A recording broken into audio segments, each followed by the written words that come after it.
Hi guys, welcome to Sweety Kitchen. నేను మీ బాను.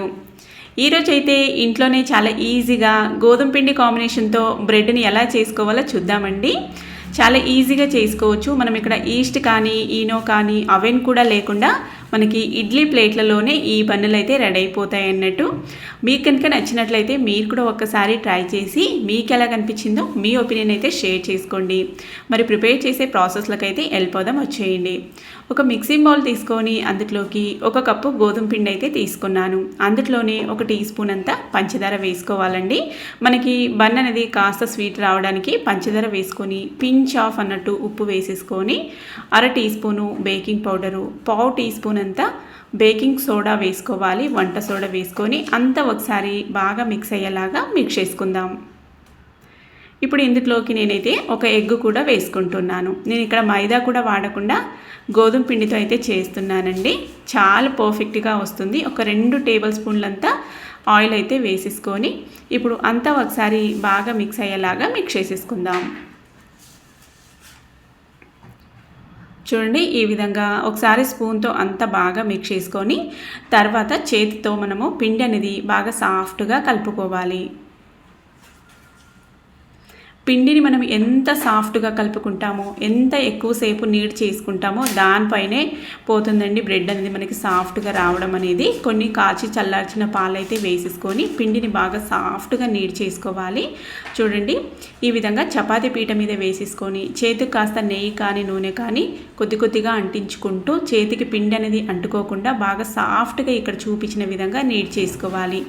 ఈ ప్రాసెస్ అయితే మనకి ఒక 2 నిమిషాలు కానీ 3 నిమిషాలు కానీ చేసుకున్నామంటే బన్ అనేది చాలా బాగా వస్తుంది అన్నట్టు. చూడండి, ఈ విధంగా అయితే చేసుకోవాలన్నట్టు. కట్ అండ్ ఫోల్డ్ మెథడ్లో ఈ విధంగా బాగా నీడ్ చేసుకోవాలి. తర్వాత ఈ విధంగా కొద్దిసేపు ఇలా పిండిని ట్యాప్ చేసామంటే మనకి పిండి అనేది చాలా ప్లఫీగా సాఫ్ట్గా అయితే వస్తుంది. ఇప్పుడు దీన్ని బాగా ఒకసారి సాఫ్ట్గా రోల్ చేసేసుకొని ఒక 10 నిమిషాలు అయితే పక్కకు పెట్టేసుకుందాం. మూత క్లోజ్ చేసుకొని ఈ విధంగా ఒక బట్టని క్లోజ్ చేసుకొని దాన్ని కొద్దిగా తడి చేస్తున్నానండి. తడి చేత్తో ఈ విధంగా తడి చేసి పైన ఒక బౌల్ని క్లోజ్ చేసి ఒక 10 నిమిషాలు అయితే పక్కన పెట్టేసుకుందాం. 10 నిమిషాల్లో చూస్తే మనకి పిండి అనేది కాస్త బాగా నానింటుందండి. చూడండి, ఈ విధంగా కాస్త పొంగినట్టు అయి ఉంటుంది. ఇప్పుడు దీన్ని మళ్ళీ బాగా చేతికి నూనె కానీ నెయ్యి కానీ రాసుకొని బాగా నీడి చేసుకోవాలి. మళ్ళీ 1 నిమిషం పాటు అన్నట్టు. చూసారు కదా పిండి ఎలాగైందో. ఈ విధంగా పిండి అనేది మనకి ఈ విధంగా బాగా పొంగినట్టు అయితేనే బన్ను కూడా పర్ఫెక్ట్గా పొంగి మంచి కలర్తో వస్తుంది అన్నట్టు. చూడండి, ఇది ప్రాసెస్ అయితే మళ్ళీ 1 నిమిషం పాటు చేసామంటే పిండి ఇంకా బాగా ప్లఫీగా అవుతుంది. ఈ విధంగా పిండిని సాఫ్ట్గా నీడ్ చేసుకొని ఇప్పుడు పిండిని బాగా రోల్ చేసుకొని చిన్న చిన్న ఉండల్లాగా అయితే చేసుకోవాలి. మనకి బన్నులు ఏ సైజులో కావాలో ఆ సైజులో అన్నట్టు చేసుకోవాలండి. పొంగిన తర్వాత డబల్ క్వాంటిటీలో పొంగుతాయి. కొద్దిగా చూసి సైజులో అయితే పిండి తీసుకోవాలన్నట్టు. నేనైతే ఇదింత పిండిని 1 కప్పు పిండిని 4 బన్నులు వచ్చేలాగా చేశానన్నట్టు. ఇక్కడ బన్ను షేప్ వచ్చేలాగా ఈ విధంగా చేసుకోవాలండి అన్నీ. ఇప్పుడు ప్లేట్లోకి కాస్త నూనె రాసుకుంటున్నాను. చూడండి, ఈ విధంగా ప్లేట్ గుంతల్లోకి లైట్గా నూనె రాసేసి ఇప్పుడు ఈ ప్లేట్లలో మనము ప్రిపేర్ చేసిన ఈ బన్నులు అయితే పెట్టేసుకుందాం. చూసారు కదా, ఈ విధంగా బన్ను షేప్ వచ్చేలాగా చేసుకోవాలన్నట్టు.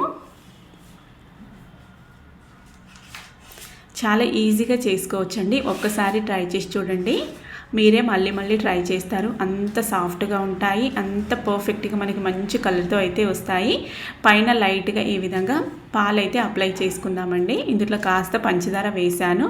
మనం ఈ విధంగా పైన పాలు అప్లై చేసుకోవడం వల్ల బన్ అనేది మంచి కలర్తో అలాగే సాఫ్ట్గా వస్తుంది అన్నట్టు.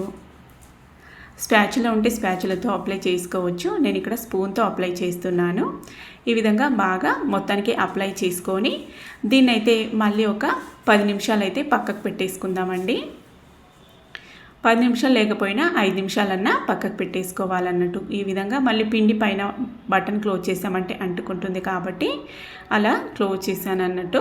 ఈ విధంగా ఒకటి కుక్కర్ కానీ లేదంటే ఎడల్పుగా ఉన్న లోతున్న ఒకటి ప్యాన్ కానీ తీసుకొని లోపల ఒక స్టాండ్ అయితే సెట్ చేసుకోవాలి. డైరెక్ట్గా ప్లేట్ పెట్టామంటే మళ్ళీ మాడిపోతుంది అన్నట్టు.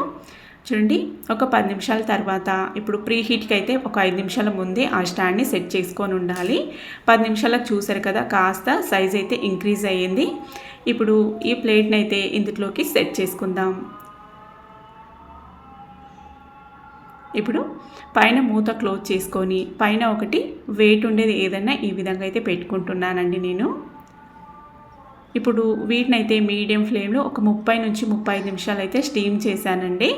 చూడండి ఎంత బాగా వచ్చిందో కలర్ కూడా చక్కగా మనకి బన్ కలర్ అయితే వచ్చేసింది కదా. తప్పకుండా ట్రై చేయొచ్చండి, అస్సలు ఫ్లాప్ అవ్వదు. మనకి ఈస్ట్ కానీ ఈనో కానీ అలాగే అవెన్ కూడా లేకుండా గోధుమ పిండితోనే మనకి బన్ అయితే రెడీ అయిపోయింది. పిల్లలకైతే నేను ఇక్కడ మధ్యాహ్నం చేశాను కాబట్టి పైన కాస్త బెల్లం వేసి పాలని మరిగించి వేడివేడి పాలైతే వేసి ఇచ్చానండి. తప్పకుండా ట్రై చేసి ఎలా కనిపించిందో కామెంట్ చేయండి. నెక్స్ట్ మళ్ళొక రెసిపీతో